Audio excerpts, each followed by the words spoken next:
بسم الله الرحمن الرحيم إنما يريد الله ليذهب عنكم الرجس أهل البيت ويطهركم تطهيرا وقال بعد إن الله اصطفى آدم ونوحا وآل إبراهيم وآل عمران على العالمين ذرية بعضها من بعض صدق الله مولانا العظيم. معززین کرام، یہ جمعہ شریف کی ملاقات 8 دن کے بعد کی ملاقات ہوتی ہے. کوشش یہ ہمیشہ رہتی ہے کہ دوستوں کو دینی تعلیمات میں روزانہ کوچنگ کی جائے اور ان کو ترقی فراہم کی جائے. ہر جمعے پر کوئی نہ کوئی نیا نقطہ دین ان کے سامنے پیش کرنا چاہیے تاکہ کل تک جہاں کھڑے تھے اس سے آگے نکلیں. حضرت سیدہ طیبہ طاہرہ خاتون جنت سلام اللہ علیہ، آپ کی ولادت مبارکہ جو ہے جمادی الثانی کی 20 تاریخ کو ہوئی ہے. وہ مہینہ گزر گیا، ان کی باتیں شروع کرنے والے تھے کہ مہینہ ہی گزر گیا. حضرت ابوبکر صدیق رضی اللہ عنہ کا ذکر پاک کرتے چلے آئے. جو اس میں لذت محسوس ہوتی گئی آگے بڑھتے گئے، اور جو کچھ ان کی زندگی اور موت نے ہمیں سکھایا ہے اس سے ہمیں کوئی نہ کوئی نتیجہ اخذ کرنا چاہیے. حضرت ابوبکر صدیق رضی اللہ عنہ کی زندگی کے آخری لمحے ہیں. صحابہ کرام میں سے جو زندہ یا جو تابعین ہیں، جو آپ کا خاندان ہے، ان سب نے آپ سے پوچھا کہ بتائیں آپ کو دفن کہاں کیا جائے. فرمایا کہ اپنی زندگی میں کوئی کام اپنی مرضی سے نہیں کیا. اب اللہ کے حضور میں حاضری کا وقت ہے. اب چاہتا ہوں حاضری بھی اللہ اس کے رسول کی تعلیمات کے مطابق ہو. ایسا کرنا جب میں اپنی جان آفرین کے سپرد کر دوں تو اس وقت مجھے کفن دے کے غسل کے بعد سرکار کی بارگاہ میں لے جا کے رکھ دینا اور عرض کرنا یا رسول اللہ صلی اللہ علیہ وسلم، یہ آپ کا وہ بڈھا اور پرانا غلام ہے جس نے غار میں مل کے آپ کے ساتھ راتیں گزاری تھی. وہ 3 راتیں تھیں، سارا زمانہ ایک طرف اور وہ 3 راتیں ایک طرف. حضرت امام فخر الدین رازی نے بات اگر کسی مضبوط کتاب میں نکلے تو یقین کو بڑی عزت ملتی ہے. آدمی بڑی سہولت سے سوچ سکتا ہے کہ یہ بات ایک فیکٹ ہے، ایک حقیقت ہے، اس کا میں اگر عقیدہ رکھ لوں تو یہ مفید ہوگا اور میرے لیے نجات کا باعث ہوگا. امام فخر الدین رازی نے تفسیر کبیر میں سورہ کاف میں ام خسبت ان اصحاب الکہف والرقیم کانوا من آیاتنا عجبا، اس کے تحت لکھا. مسئلہ نمبر 16 ہے. اس کے اندر بیان کیا ہے کہ آپ کو کفن دے کے گنبد خضرا کے سامنے چھوڑ دیا گیا، اور کسی بھی ایک صحابی نے آگے بڑھ کر یہ عرض کیا یا رسول اللہ، یہ آپ کا بڈھا پرانا غلام ہے جس نے غاروں میں مل کے راتیں گزاری ہیں، آپ کی بارگاہ میں حاضر ہے. تو حضرت ابوبکر صدیق رضی اللہ تعالیٰ عنہ کا یہ یقین تھا کہ جو ان کے درمیان کوئی وعدے وعید ہوئے ہوں گے ان کی روشنی میں سرکار کو بولنے کی کوئی دقت نہیں، اور صحابہ کرام روشن ضمیر ان کو سمجھنے میں کوئی دقت نہیں. جب انہوں نے وہ الفاظ تلفظ کیے جو سرکار نے فرمائے تھے، اچانک قبر سے آواز آئی اوصل الحبیب مع جنب الحبیب. دوست کو مدتوں کے بچھوڑے کے بعد اپنے دوست کی بغل میں پہنچا دو. اس سے ہمیں کیا سبق ملا؟ کما تعیشون تموتون کما تموتون تبعثون. جس طرح سے زندگی گزارو گے اسی طرح سے مارے جاؤ گے، اور جس طرح سے مارے جاؤ گے اسی طرح سے اٹھائے جاؤ گے. حضرت ابوبکر صدیق رضی اللہ عنہ کی زندگی کے ہر لمحے نے ہمیں یہ سبق دیا کہ ہم نبی پاک علیہ السلام کی غلامی اختیار کریں، ہر قدم پر سرکار کی پیروی کریں، اپنی مرضی استعمال نہ کریں. اور سرکار نے کسی انسان کو اپنی آرزوؤں سے محروم نہیں کیا، اس کی آرزوؤں کی گنجائش رکھی ہے. کھانے پینے میں کیا کیا چیز کھا سکتے ہو، جو چیزیں نہیں کھا سکتی تھی وہ منع فرمائی، اس کے سوا سبھی جائز. پہننے کے لیے کون کون سا کپڑا پہنے، کون کون سا نہ پہنے، فرمایا جن کو منع کیا ہے نا ان کو چھوڑ دو. ریشمی لباس مرد کے لیے ممنوع ہے، وہ نہ پہنو، اس کے سوا جتنے بھی لباس ہیں وہ پہن لو. کس رنگ کا پہنے؟ کا سرخ رنگ کا لباس نہ پہنو، یہ مردوں کے لائق نہیں ہے، یہ عورتوں کے لیے ہے. اس کے سوا جس رنگ کا لباس چاہتے ہو پسند کرتے پہنو.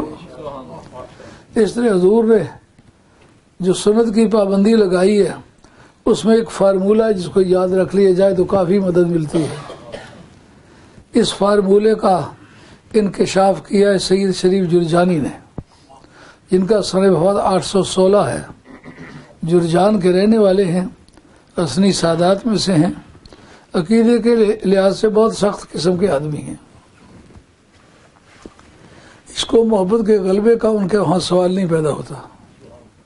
وہ کہتے جو نبی کریم علیہ السلام کی عادت کریمہ ہے نا، یہ حاجت ہے، اس کی کوئی سنت موقدہ نہیں ہے. مثلا عادت کے مطابق جو کھانا پسند کیا ہے نا وہ کبھی سنت موقدہ نہیں ہو سکتا، کیونکہ وہ عادت کے طور پر پسند کیا ہے. سنت موقدہ وہ چیز ہو سکتی ہے جو عبادت کی غرض سے کی ہو. حاجت کی وجہ سے کھانسے ہیں، اس طرح کھانسنا سنت پابندی کبھی نہیں ہو سکتی، لیکن وہ حاجت انسانی ہے. اسی طریقے سے پیاس کے لیے ٹھنڈا پانی پیا ہے تو یہ حاجت انسانی ہے، یہ سنت موقدہ کبھی نہیں ہو سکتا. سنت ہو سکتا ہے لیکن اب اس کو موقدہ کا لفظ استعمال نہیں کر سکتے. اعلیٰ حاضر قیاس، جیسا کہ مستر صلاح من الکعبین من الازار ففی النار، کسی مجبوری کے بغیر محض اپنی کبریائی اور بڑائی کو ظاہر کرنے کے لیے جو پائشوں کو یا تہ بند کو ٹخنوں سے نیچے لٹکار کے رکھے، اس کے پیچھے ٹریلنگ کرے، اس کو گھسیٹے، فرات جتنا اس کو پیچھے گھسیٹے گا، جتنا نیچے کرے گا اتنا دوزخ میں جائے گا. لیکن کیا یہ سنت موقدہ ہے؟ کہ نہیں، یہ انسانی حاجت کے لیے سرکار نے ایسا کیا ہے، سنت موقدہ نہیں ہے. اور یہ منع بھی ہے، لیکن منع کیوں ہے؟ فرمایا یہ کفار کی عادت ہے کہ وہ اپنی بڑائی ظاہر کرنے کے لیے سمجھتے ہوں فالتو کپڑے پہنتے ہیں، ہمارے کپڑے لٹکے ہوئے ہوتے ہیں، غریبوں کے مر کے پورے ہوتے ہیں اور ہمارے ضرورت سے کہیں زیادہ بھی ہوتے ہیں. لیکن حضرت ابوبکر صدیق رضی اللہ تعالیٰ عنہ وہ پوری زندگی میں اپنا تہ بند ٹخنوں سے اٹھا کے رکھ نہیں سکے، کیونکہ آپ کے ہپس پر، کولوں پر گوشت بہت کم تھا. آپ تہ بند باندھتے وہ نیچے لٹک جاتا. تہ بند کو کولوں کے اوپر ٹھہرنے کی عادت ایسی صورت میں ہے جبکہ بدن انسانی پر گوشت کافی ہو. تو انہوں نے جب یہ حدیث سنی تو سرکار کی بارگاہ میں عرض کیا، یا رسول اللہ میں تو کبھی اپنا تہ بند سہار نہیں سکتا، وہ تو نیچے گرتا رہتا ہے. اور وہ لستا من الخشلا، تو متکبرین میں سے نہیں ہے، یعنی اس کے منع ہونے کی وجہ تکبر ہے. جو چیز ممنوع لغیر ہی ہے وہ جائز لذات ہی ہوتی ہے. یہ اصولیوں کا ایک جملہ ہے، جو چیز ممنوع لغیر ہی ہو وہ جائز لذات ہی ہوتا ہے. جس کو منع کیا جائے پھر کسی اور وجہ سے کیا جائے، اس کے اپنی ذات کی وجہ سے منع نہ کیا جائے تو جو غیر کی وجہ سے منع کیا جائے تو وہ بذات خود وہ جائز ہوتی ہے، وہ منع ہوئی ہے تو اور وجہ سے ہوئی ہے، اگر وہ وجہ نہ پائی جائے تو پھر ناجائز نہیں ہوگی۔ یہ جو تہہ بند کا لٹکنا ہے یہ ناجائز ہے، لیکن یہ خود ناجائز نہیں ہے بلکہ کفار کی مشابہت کی وجہ سے ہے اور تکبر کی وجہ سے ہے۔ جو چیز ممنوع لغیر ہی ہو وہ جائز لذات ہی ہوتی ہے۔ اس طرح سرکار نے کسی کو اپنی آرزوؤں سے، تمناؤں سے، پہننے سے، کھانے پینے سے، چلنے پھرنے سے، زندگی کے جائز اور حلال شوق پورا کرنے سے منع نہیں فرمایا، لیکن کوئی کام بھی جو حضور کی سنت ہے خواہ وہ سنت موقدہ نہ بھی ہو فائدہ وہ ضرور دے گی۔ ضرورت کے بغیر بھی آپ سنت موقدہ پوری کرتے ہیں، مثلا ٹھنڈا پانی پیتے ہیں لیکن اس کو اپنی حاجت کی شدت کی بنیاد پر نہیں پیتے، کہتے ہیں کہ سرکار نے ٹھنڈے پانی کو پسند کیا، میں ٹھنڈے پانی کو پسند کر کے پیتا ہوں، وہی ٹھنڈا پانی آپ کے لیے ثواب کا باعث بھی ہوگا۔ کوئی سنت رسول خواہ سنت زائدہ ہو یا موقدہ ہو فائدے سے خالی نہیں۔ تو اب اس کے بعد بحث چل رہی تھی حضرت سیدہ خاتون جنت کی کہ آپ کی ولادت کیسے ہوئی، آپ کی پرورش کیسے ہوئی، آپ کا سن ولادت کون سا ہے۔ آپ کی ولادت کے مختلف سن بتائے جاتے ہیں، اعلان نبوت سے 5 برس پہلے، لیکن یہ روایت کمزور ہے، 3 برس پہلے یہ روایت بھی کمزور ہے۔ یہ جو کفار کعبہ شریف بنا رہے تھے تو انہیں بندہ چاہیے تھا کہ جو متفقہ طور پر فیصلہ کرے کہ حجر اسود کو کہاں رکھنا ہے۔ اب انہوں نے کہا جو صبح سویرے سب سے پہلے کعبہ شریف میں آئے اس کو اس فیصلے کے لیے منتخب کر لو۔ قدرت کا فیصلہ دیکھیے کہ سرکاری دو عالم علیہ السلام سب سے پہلے آئے، جب اس اعلان سے سرکار کو آگاہ نہیں کیا گیا تھا۔ جو ان کی منتظمہ کمیٹی تھی یہ ان کا اندرونی فیصلہ تھا، لیکن قدرت کو یہی منظور تھا کہ وہ تاریخی کام سرکار کریں۔ جس وقت انہوں نے دیکھا سرکار پہلے تشریف لے آئے تو ان کا فیصلہ کرو کیا کریں۔ یہ 4 مشہور قبیلے ہیں جو زبردست ہیں، ان کا حصہ اس میں ضرور ہونا چاہیے، اگر یہ نہ ہو تو پھر لڑائی آپس میں ہوگی۔ آپ نے فرمایا ایسا کرو چادر بچھاؤ، اس چادر کے چاروں کونے آپ پکڑ لیں اور میں اٹھا کے اس حجر اسود کو اس چادر پر رکھ دیتا ہوں، تو اس کے بعد وہ سارے مل کے رکھیں گے تو سب کا رکھنا ہو جائے گا۔ سرکار کی یہ حکمت بالغہ قوم کے کام آ گئی اور سرکار نے وہ پتھر رکھ دیا۔ ایک طبقے نے کہا کہ اس سال کو جناب سیدہ کی ولادت ہوئی اور اس میں یہ فضیلت محسوس کرتے ہیں کہ تعمیر کعبہ میں جو ٹیپ کا بند ہے وہ حجر اسود کا رکھنا ہے۔ حجر اسود کے رکھنے کا کام سرکار نے کیا تو انہی دنوں میں جناب سیدہ کی ولادت ہوئی، مگر اس پر بھی میں زیادہ بھروسہ نہیں کر سکتا۔ جو ایک روایت سرکار کے جناب سیدہ کی ولادت سرکار کے اعلان نبوت کے بعد ہوئی ہے، وہ بمقابلہ باقی روایتوں کو زیادہ مضبوط لگتی ہے۔ اس کی وجہ یہ ہے کہ محدثین نے ایک حدیث کی تردید کی ہے۔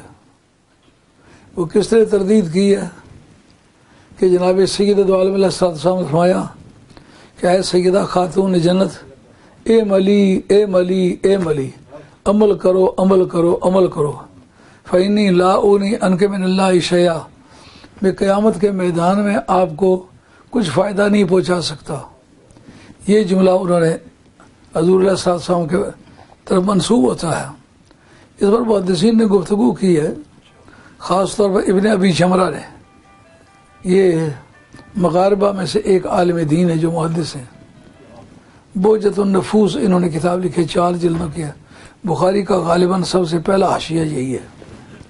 اس بہجت النفوس کے اندر ابن ابی شمرہ نے لکھا ہے، کہتے ہیں یہ بات کسی طرح ذہن کو قبول نہیں ہے کہ یہ جو آیت آئی ہے کہ اپنے قریبی رشتہ داروں کو ڈراؤ، یہ اس کے سلسلے میں یہ حدیث آئی ہے۔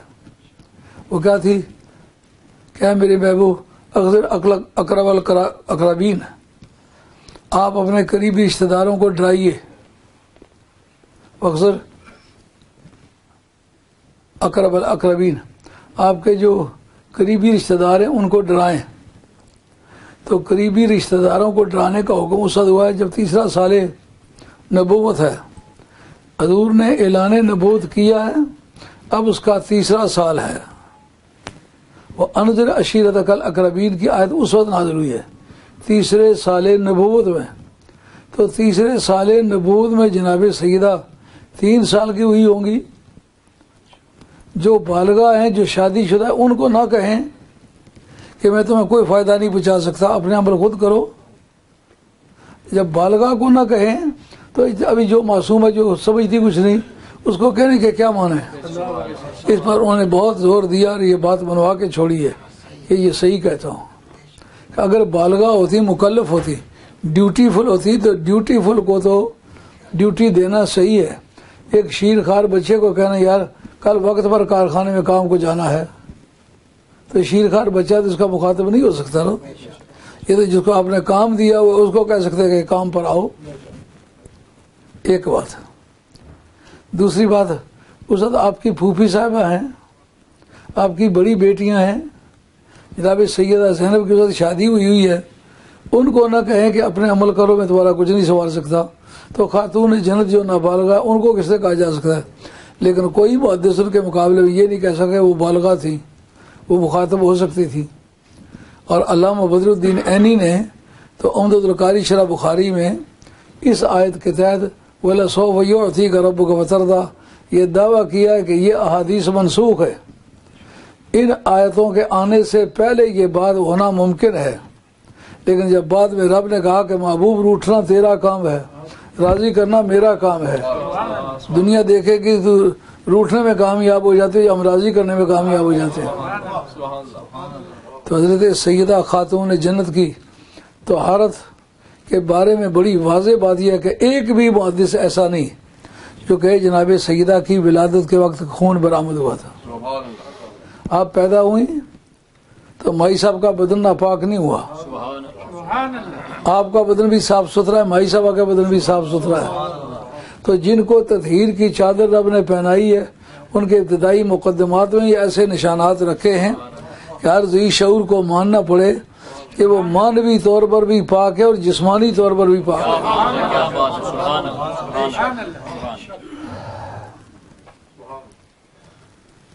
حضرت سیدہ خاتون جنت کی ولادت کے وقت کوئی نجاست نہیں دیکھی گئی، اور آپ بالغہ ہوئیں تو آپ کے مینسز نہیں پائے گئے۔ اس کا مطلب جسمانی طور پر بھی، مادی طور پر بھی، روحانی طور پر بھی، اعتقادی طور پر بھی، تشریعی طور پر بھی آپ ناپاک نہیں ہوئے۔ اور اس میں بڑے مزے کی بات یہ ہے جو مرنے کے وقت کا غسل ہے وہ دینا بڑا ضروری ہوتا ہے۔ موت بھی وجوب غسل کا ایک ذریعہ ہے، لیکن جناب سیدہ سلام اللہ علیہا کے بارے میں تمام محدثین نے لکھا ہے کہ آپ نے خود وضو فرمایا، خود غسل فرمایا، خود کفن پہنا، اور جناب اسماء بنت امیس سے کہا، یہ حضرت اسماء بنت امیس یہ پہلے بیوی تھیں حضرت جعفر طیار کی، ان کی شہادت کے بعد بیوہ ہو کے ان کی شادی ہوئی حضرت ابوبکر صدیق کے ساتھ، ان کے وصال کے بعد بیوہ ہو کے ان کی شادی ہوئی حضرت حیدر کرار کے ساتھ اس وقت جب جناب سیدہ کا وصال ہو چکا، لیکن یہ دیکھ بھال میں ساتھ ساتھ رہیں۔ ان کو فرمایا علی کو کہہ دینا کہ مجھے کوئی غسل نہ دے۔ کیا وجہ ہے کہ غسل واجب ہوتا ہے اور وہ دوسرے دیتے، خود کا غسل تو اس سے وجوب ساقط نہیں ہوتا۔ کہا دراصل وجوب ساقط اس وقت نہیں ہوتا جب بدن ناپاک تسلیم ہو، جب وہ بدن ناپاک تسلیم ہی نہ ہو تو پھر اس کا غسل واجب نہیں ہوتا۔ اب جناب سیدہ کو اسی غسل کے ساتھ دفن کیا گیا تھا۔ یہ آپ کی تاریخی زندگی کا ایک خلاصہ ہے۔ اب اس سے آگے چلیں، جناب سیدہ کی طہارت ظاہریہ، طہارت باطنیہ کا شان دیکھیے۔ آپ کے ہاں بچے پیدا ہوئے، امام حسن پیدا ہوئے، بدن ناپاک نہیں ہوا، اسی وقت آپ نے غسل کر کے نماز پڑھی ہے۔ کہیں گے ناپاک نے تو غسل کیوں کیا ہے؟ یار اگر پاکیزگی پہ پاکیزگی کر لی جائے، وضو پہ وضو کر لیا جائے، برکت بڑھ جاتی ہے، نقصان تو کچھ نہیں ہوتا۔ حضرت امام حسین کی ولادت ہوئی تو جناب سیدہ کی کوئی نماز قضا نہیں ہوئی، اور جناب سیدہ زینب کی ولادت بعد سعادت ہوئی، آپ کی کوئی نماز قضا نہیں ہوئی، نہ مینسز کی وجہ سے یا پیوٹریشن کی وجہ سے، نفاس کو پیوٹریشن کہتے ہیں۔ تو یہ طہارتیں جو ہیں ظاہری عام عورتوں کے ساتھ جو لائق ہوتی ہیں، جس میں پیغمبروں کی بیویاں بھی شامل ہیں، بیٹیاں بھی شامل ہیں، حضرت سیدہ کی بہنیں بھی شامل ہیں، لیکن خاتون جنت ان سے مستثنیٰ ہے۔ لفظ سیدہ پر ایک بحث ہے کہ نبی پاک علیہ الصلوۃ والسلام کی باقی صاحبزادیاں جو تھیں ان کے لیے بھی لفظ سید استعمال ہوا ہے کہ نہیں ہوا؟ تحقیق یہ ہے کہ ان کے لفظ لیے سیدہ کا لفظ نہیں استعمال ہوا۔ سعادت خاتون جنت کا حق ہے، خاتون جنت کی اولاد کا حق ہے۔ اور اس پر ایک بڑی شدید بحث آج کل اہل علم نے چلائی ہے کہ یار اس وقت جو سید تھے وہ تو سید تھے، ان کے لیے تو وہ سیادت کے فضائل ثابت ہیں، لیکن آج جو سید ہیں ان کے فضائل کو ہم تسلیم نہیں کرتے، کیونکہ وہ فضائل ان کے ساتھ خاص ہیں۔ وہ جب دنیا سے چلے گئے تو فضائل بھی ان کے ساتھ چلے گئے۔ تو آپ اس کو اس وجہ سے نہیں آپ نے غور کرنا کہ میں سید برادری کا آدمی ہوں اور میں سید ہونے کی وجہ سے یہ باتیں کرتا ہوں۔ میں آپ کے ہاتھ میں ترازو دیتا، اس پر تولے۔ اگر سابقہ امتوں میں کسی کو فضیلت ملی تھی، اگر ان کی نسلوں میں وہ جاری رہی گی، تو پھر بتاؤ اس نسل میں فضیلت ملنے کے بعد جاری رہنے کو کون سا امر مانے؟ میں آپ کے ہاتھ میں ترازو دیتا ہوں قرآن کا، آپ خود اس پہ تولیں کہ پہلی امتوں میں جو کسی کو فضیلت ملی وہ فضیلت قائم رہی یا آنے والی نسلوں سے محروم ہو گئی؟ لقد کرمنا بنی آدم، آدم کے بیٹوں کو ہم نے بزرگ کیا، تو کیا وہ اولاد آدم کی بزرگی آج کے انسان کو بھی حاصل ہے کہ نہیں ہے؟ آج بھی حاصل ہے۔ آج بھی اگر ایک ہندو، سکھ، عیسائی کسی برتن سے پانی پی لے، آپ اس کا جھوٹا پانی رہ جائے، آپ اس سے وضو کر سکتے ہیں۔ ہمارے فقہا نے اس کی وجہ لکھی ہے کہ یہ پانی ناپاک نہیں ہوا، اس کی وجہ یہ ہے اولاد آدم سے تو سکھ بھی ہے، عیسائی بھی ہے، انسانی شرافت اس کو حاصل ہے، اس لیے اس کا جھوٹا ہونے کی وجہ سے یہ پانی ناپاک نہیں ہوا۔ سمجھو آدم علیہ السلام کب گزرے ہیں، آج کا انسان کہاں پہنچا ہے؟ بتائیے آج کے انسان کو وہ شرافت حاصل ہے کہ نہیں ہے جو آدم علیہ السلام کی اولاد کو دی گئی تھی؟ بات خیال میں آ رہی ہے؟ نمبر 2 اس سے قریب آ جائیے۔ یا بنی اسرائیل اذکروا نعمتی التی انعمت علیکم وَأَنِّي فَضَّلْتُكُمْ عَلَى الْعَالَمِينَ۔ اے جناب یعقوب علیہ السلام کے بیٹو، وہ نعمتیں یاد کرو جو ہم نے تم پر نازل کی، اور میں تم کو ہم نے اعلی جہان پر فضیلت عطا فرمائی۔ اب یعقوب علیہ السلام کا زمانہ کہاں ہے؟ سرکار کے وقت کے بنی اسرائیل مخاطب ہے نا، اس جو بنی اسرائیل تھے ان میں یہ شرافت تھی تو خطاب ہوا نا کہ تمہیں اعلی جہان پر فضیلت عطا فرمائی اور تم پر بے شمار نعمتیں نازل فرمائی، ان کو یاد کرو۔ اگر وہ ان نعمتوں سے مستفید تسلیم نہ کیے جائیں تو پھر ان کو یاد کرانے کے کیا معنی ہوں گے؟ معنی یہ تھے کہ حیا کرو، شرم کرو، تم پر یہ انعامات ہم نے کیے ہیں، اگر وہ اس وقت کے بنی اسرائیل پر وہ انعامات تسلیم نہ ہوں تو یہ شرم دلانا پھر کہاں کے انصاف کی بات ہے۔ اس سے یہ بات ثابت ہوئی کہ نہ ہوئی کہ جو سابقہ نسلوں میں کسی کو شرافت ملی، آج ہم اس شرافت کے قائل نہیں ہیں۔ بنی اسرائیل مخاطب ہے نا، تو سرکار کے دور کے جو بنی اسرائیل ہیں یہ یعقوب علیہ السلام کے بعد کئی ہزار برس بعد کے ہیں، تو کئی ہزار برس بعد تک اس نعمت کا وجود قائم تسلیم ہوتا ہے نا، اگر نہ ہوتا تو پھر ان کو یہ کیوں کہتے ہیں ازاں بعد۔ قرآن مجید کا ایک قاعدہ کلیہ فرمایا، ان اللہ اصطفیٰ آدم و نوحا و آل ابراہیم وآل عمران علی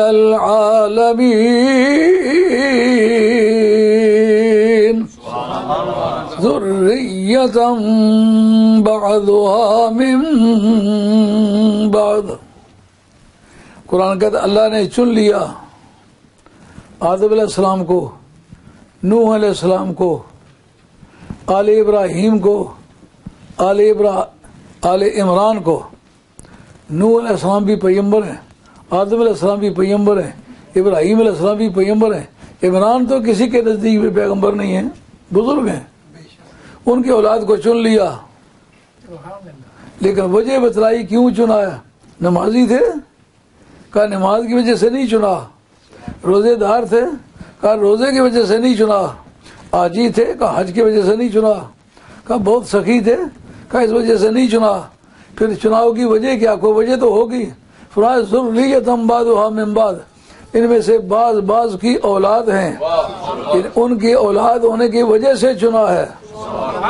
اس نے ثابت کر دیا کہ اولاد بھی چناؤ کا ایک وجہ ہے۔ یہ کیا وجہ؟ سارے نبیوں کی اولادوں کو جو بزرگی ملی وہ آج تک چلتی ہے، اولاد مصطفیٰ کو جو بزرگی ملی وہ آج چلتی نہیں ہے۔ یہ حال تعلیلی ہے، ذریۃ بعضها من بعض۔ بعض نے اس کا ترجمہ بدل سے کیا ہے، لیکن بدل سے یہ ترجمہ صحیح نہیں۔ وجہ بتلائی ہے کہ کیوں چنا ہے، حال تعلیلیہ ہے، ایکیوزیٹو سینٹینس ہے یہ، لیکن کازل ایکیوزیٹو سینٹینس ہے۔ انگریزی میں اس کو ایسا حال جو علت بیان کرنے کے لیے آئے اس کو کہتے ہیں کازل ایکیوزیٹو آف سینٹینس۔ حال ہے تعلیلی ہے، وجہ بیان کرتا ہے۔ چنا ہے کس حالت میں؟ اس حالت میں کہ وہ بعض کی اولاد ہے، ان میں سے کوئی بھی سرکار کے پائے کا ہے؟ کیا وجہ؟ جو سرکار سے کم پائے کے بزرگ ہیں ان کی اولادوں کو چنا تو آج تک چنے ہی چلے جا رہے ہیں، لیکن وہ لوگ جن کو سرکار کی اولاد ان کی وجہ سے چنا ان کی بزرگی ختم ہو گئی ہے۔ اب میں آپ سے پوچھتا ہوں کہ یہ جتنے چودھری اور راجے بیٹھے ہوئے ہو، ہم نہ آپ کے چودھری ہونے کا انکار کرتے نہ راجا ہونے کا انکار کرتے، لیکن یہ چودھری آپ کا اپنا ٹائٹل ہے یا باپ دادے سے ملا ہے؟ یہ راجا کہتے ہیں کسی نے راج پہلے کیا تھا، یہ آپ کر رہے ہیں اس وقت، تو یہ آپ میں یہ بزرگی اپنے خاندان کے تسلسل کی وجہ سے تسلیم ہوتی ہے نا۔ جب وقت گزرنے سے ایسا نہیں کہ راجا ہونے سے معلوم ہوا، چودھری ہونے سے معلوم ہوا، بنی اسرائیل ہونے سے معلوم ہوا، آدم کے بیٹے آدم کی اولاد ہونے سے معلوم ہوئے، اس کی کیا وجہ؟ کوئی بھی بزرگی سے معلوم نہ ہو، اولاد رسول معلوم ہو جائے۔ اس پر ایک انتہائی ذمہ دار بزرگ ہو کر کے غیر ذمہ دارانہ باتیں لکھتے رہتے ہیں، انہوں نے بھی ایک بڑی ذمہ داری کی بات لکھی ہے۔ انہوں نے کہا ہے کہ اگر ایک شخص منت مانتا ہے یہ میری زمین جو ہے یہ اس کا فائدہ سادات کو ملے گا، اس کو انڈاؤ کرتا ہے، وقف کرتا ہے، لیکن سادات کے لیے کرتا ہے، کہا اس سے کون استفادہ کر سکتا ہے؟ حضرت نبی کریم علیہ السلام کی باقی بیٹیوں کو بھی اس سے استفادہ کا حق ہے؟ کہا نہیں، کہا اس کا فائدہ حسنین کی اولاد کو پہنچے گا، کیونکہ سید کا لفظ سرکار نے ان کے لیے استعمال کیا ہے۔ الحسن والحسین و سیدہ شباب اہل الجنہ، فاطمہ سیدۃ النساء فی الجنہ، وانا سید الاولین والآخرین، انا سید ولد آدم ولا فقرہ، میں اولاد آدم کا سردار ہوں۔ فخر کا لفظ ان کے لیے، سید کا لفظ ان کے لیے استعمال ہوا ہے۔ اس لیے فقہی نقطہ نگاہ سے اگر عدالت میں کیس چلا جائے، ہاشمی کہیں اور باقی جتنے مطلبی کہیں جناب ہم قریش ہیں اور قریشوں میں جو ممتاز قبیلہ ہے اس میں سے ہیں، کہا یہ قریش کا حق نہیں، یہ سادات کا حق ہے، تو سیادت یہ قریشیت سے حاصل نہیں ہو سکتی، یہ خون مصطفیٰ سے حاصل ہوتی ہے، کیونکہ تمہارا بلڈ سرکار سے نہیں ملتا، اس لیے اس جائیداد میں، اس جائیداد وقفی میں تمہارا کچھ حصہ نہیں۔ اور جناب سیدہ کو سیدہ اپنے فیضان کی وجہ سے بھی فرمایا کہ ان فاطمہ اکثرت فرجہ فحرم اللہ ذریۃ علی النار، خاتون جنت نے اپنی پاک دامنی کی حفاظت فرمائی، اللہ نے اس کی اولاد کو دوزخ پر حرام کر دیا۔ اچھا، اس پر کچھ لوگ اعتراض کرتے ہیں جناب ساری دنیا کے اعمال کا حساب ہوتا ہے تو وہ دوزخ سے باز رہیں گے، جنت میں جائیں گے۔ اولاد فاطمہ ہونے کی وجہ جیسے کہ جنت کی مستحق کس سے ہو گئی۔ ہم پوچھتے ہیں کہ سرکار کے پیچھے جنہوں نے نماز پڑھی، بیت المقدس کی طرف منہ کیا ہوا تھا، مدینہ طیبہ کا واقعہ ہے، وہ مسجد ذو قبلتین جس کو کہتے ہیں، کبھی وہاں جائیں دیکھیں، وہ مدینہ شریف کے مغربی علاقے میں ہے۔ سرکار وہاں نماز پڑھ رہے ہیں، اچانک حکم آ گیا کہ اے میرے محبوب، آج سے پہلے کسی نے محبت کی بنیاد پر قبلہ تبدیل نہیں کیا، ارادے تبدیل کیے ہیں، سوچیں تبدیل کی ہیں، فیصلے تبدیل کیے، قبلے کسی نے تبدیل نہیں کیے، لیکن آج ہم اپنی محبت کی معراج کمال پیش کرتے ہیں کہ آج ہم نے جو پہلے قبلہ مقرر کیا تھا وہ تبدیل کرتے ہیں۔ اور یہ پہلی وحی ہے جو نماز کے اندر آئی ہے، اس کے سوا نماز کے اندر کوئی وحی نہیں آئی، نماز کے اندر آئی ہے۔ آیا حکم کیا آیا؟ فَوَلِّ وَجْهَكَ شَطْرَ الْمَسْجِدِ الْحَرَامِ، اپنا منہ مسجد حرام کی طرف کر لو۔ تو اب نماز کے اندر یہ حکم آیا ہے، اس سے پہلے کبھی نہیں آیا، تو نماز میں منہ پھیرنا، اس طرح منہ تھا ادھر کر لیا، وہاں سے یہ جانب جنوب پڑتا ہے بیت المقدس شریف، اب جانب شمال منہ کرنا پڑ گیا۔ تو پیچھے 10 صحابہ تھے، انہوں نے سوچا کہ ممکن سرکار کو غلطی لگ گئی ہو، انہوں نے سوچا سرکار کو غلطی لگ گئی، ہم کون ہوتے ہیں ہم سرکار کی غلطیوں کو چیک کرتے پھریں؟ نہیں، جدھر سرکار کا منہ مڑا ہے ہم ادھر منہ موڑ دیتے ہیں۔ نماز کے اندر کسی دوسرے حکم کی تعمیل نہیں ہوئی، نماز پڑھ رہے ہیں، سرکار کی مرضی اللہ کی بارگاہ میں ایسی زوردار علت ہے کہ اس میں فراغت کا بھی انتظار نہیں کیا، کہا نماز میری ہے، کہ تبدیلی ہے قبلہ مرضی تیری ہے، تو پہلے تو اپنی مرضی پوری کر لے، بعد میں ہماری نماز پڑھے۔ اب بتائیے سرکار کے جن صحابہ نے یکا یک سرکار کے پیچھے منہ پھیر لیا، یہ کتنا سارا کام ہے، منہ ادھر تھا ادھر کر لیا، صرف منہ پھیر لیا، کوئی وزن نہیں اٹھایا، کوئی جنگ نہیں لڑی، کوئی جہاد نہیں کیا، کوئی خرچہ نہیں کیا، صرف منہ ادھر کا ادھر پھیر لیا۔ خدا کو وہ ادا پسند آ گئی، فرمایا نے پہلے بھی کچھ گناہ کیے ہوں گے، آئندہ بھی گناہ کر سکتے ہیں۔ اشرا مبشرہ کے مطلب یہ عقیدہ نہیں ہے کہ وہ آئندہ کبھی کوئی گناہ نہیں کریں گے، یہ عقیدہ نہیں ہے، ان کو معصوم نہیں قرار دیا کہ وہ معصوم ہے، آئندہ کبھی گناہ نہیں کریں گے۔ فرمایا جنہوں نے میرے یار کے پیچھے منہ موڑ لیا نا، پہلے کیے ہیں تو بھی ہم گناہوں کو کنسیڈر نہیں کرتے، پیچھے کریں گے پھر بھی کنسیڈر نہیں کرتے، سیدھے یہ جنتی ہیں۔ یار یہ فیصلہ تو قیامت میں چل کے ہونا چاہیے، معلوم ہے سرکار کی بارگاہ میں میرے تے سودے نقدیاں دے تے عادتاں نہیں ادھار دیاں۔ تو اگر سرکار کے پیچھے منہ ادھر کا ادھر کر لیں، سرکار کو اتنا خوش کر لیں تو جنت مل جاتی ہے۔ تو جن کو سرکار کندھوں میں اٹھا کے غریب مدینہ طیبہ کی گلیوں میں گھومیں، ان کی نسلوں پر اگر کوئی رحم ہو جائے تو کیا مذاق ہے۔ جیسا کہ قرآن کی آیت ہے، سورہ طور کی آیت نمبر 22 ہے، الذین آمنوا واتبعتہم ذریتہم بایمان الحقنا بہم ذریتہم وما التناہم من عملہم من شیء۔ پہلے تو صحابہ کے بارے میں یہ عقیدہ ہے، سرکار فرمایا لا يدخل النار من رآنی وآمن بی، جس نے مجھے دیکھا اور میرا کلمہ پڑھا دوزخ میں نہیں جائے گا۔ کتنا صاف ستھرا عقیدہ ہے، یہ کتنی ساری بہادری کا کام ہے. سرکار کو دیکھا، کلمہ پڑھا، دوزخ میں نہیں جائے گا. سرکار کی مہربانیوں کے مختلف روپ ہیں، اور فرمایا وہ بھی دوزخ میں نہیں جائے گا جس نے میرے دیکھنے والے کو دیکھا، کلمہ پڑھا اور اسی پر مر گیا. تابعین، صحابہ بھی اور تابعین، ان کے جنتی ہونے کا عقیدہ سرکار نے دیا ہے. اب بعض باتیں ہماری عقل کے مطابق ہیں، بعض باتیں ہماری عقل سے بلند و بالا ہیں، کیونکہ خدا کا قانون اس کو ہم ڈرائیو نہیں کرتے. خدا اپنے ارادے کا خود مالک ہے، جس نے وہ چاہے سو کرے، کوئی روک نہیں سکتا. اور یہ باتیں ایک آدھ مرتبہ نہیں ہوئی. حضرت ربیعہ ابن کعب رضی اللہ تعالیٰ عنہ،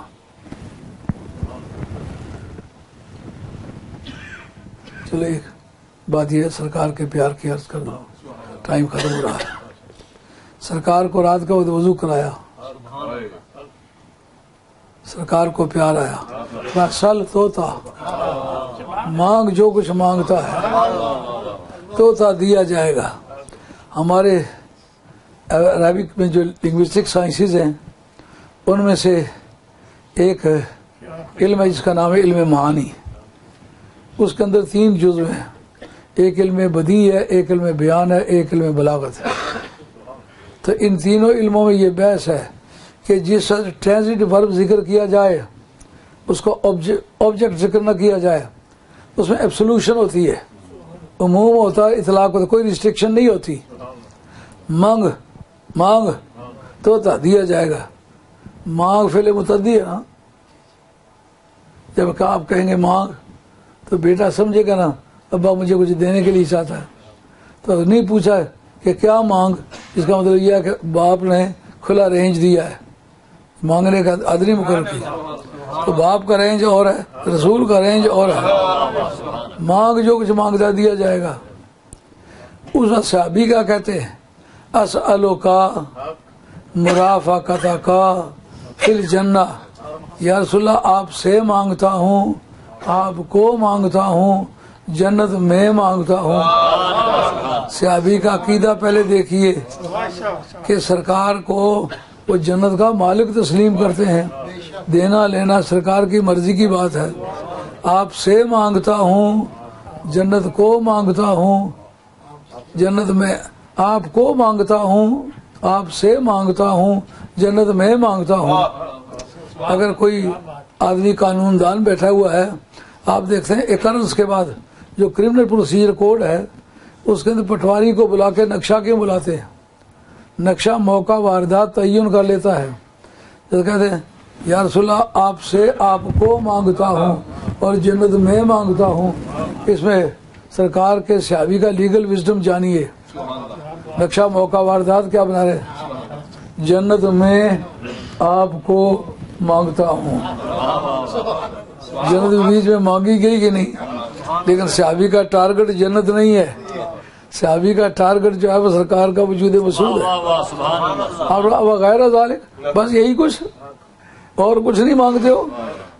اب یہ نہیں پوچھا نیکیاں کتنی کی ہوئی ہیں، وضو کا لوٹا بھرا ہے، کرم نوازوں کی بات ہے. تو جب مہربانی کرنے پر آ جائیں تو ان کی مرضی رہی. تو یہ مطلب ہے کہ سرکار کے اختیارات جو رب نے دیے ان کو چیلنج کوئی نہیں کر سکتا. یہ جو سیادت ہے اولاد آدم کو بزرگی ملی آج تک چل رہی ہے. بنی اسرائیل کو جو بزرگی ملی ہے جب تک انہوں نے نبی کی نافرمانی نہیں کی وہ ان کی فضیلت قائم رہی. غضب الہی سے گئی ہے وہ. اور اس کے بعد جن بزرگوں کا نام لیا ہے ہمارے علم عقائد کی کتاب العقائد شرح عقائد کا آخری چیپٹر ہی یہ ہے کہ کون افضل ہے. کا افضل جو ہے وہ بزرگوں کی اولاد افضل ہے. قرآن مجید نے بتلایا تو سورہ طور کے اندر وہ لوگ جو ایمان لائے ان کے اولادوں نے ایمان میں ان کی پیروی کی، قیامت کے میدان میں اعمال کی کمی کے باوجود ہم ان کو ان کے ساتھ رکھیں گے. ایک ساتھ کا یہ طریقہ ہے. دوسرا من احبا رجل یکون معه، جو کسی شخص کو پسند کرتا ہے وہ اس کے ساتھ ہوگا. المرء مع من احب، بخاری کی حدیث ہے المرء مع من حب، ہر آدمی اس کے ساتھ ہوگا جس کے ساتھ وہ پیار کرتا ہے۔ ہم ولیوں کے ساتھ، نبیوں کے ساتھ، آل بیت کے ساتھ، علماء ربانی کے ساتھ، صالحین کے ساتھ کیوں پیار کرتے ہیں؟ ہمیں یہ یقین ہے کہ قیامت کے میدان میں ہمارا اشر ان کے ساتھ ہوگا۔ یہ تھا آج کا بیان۔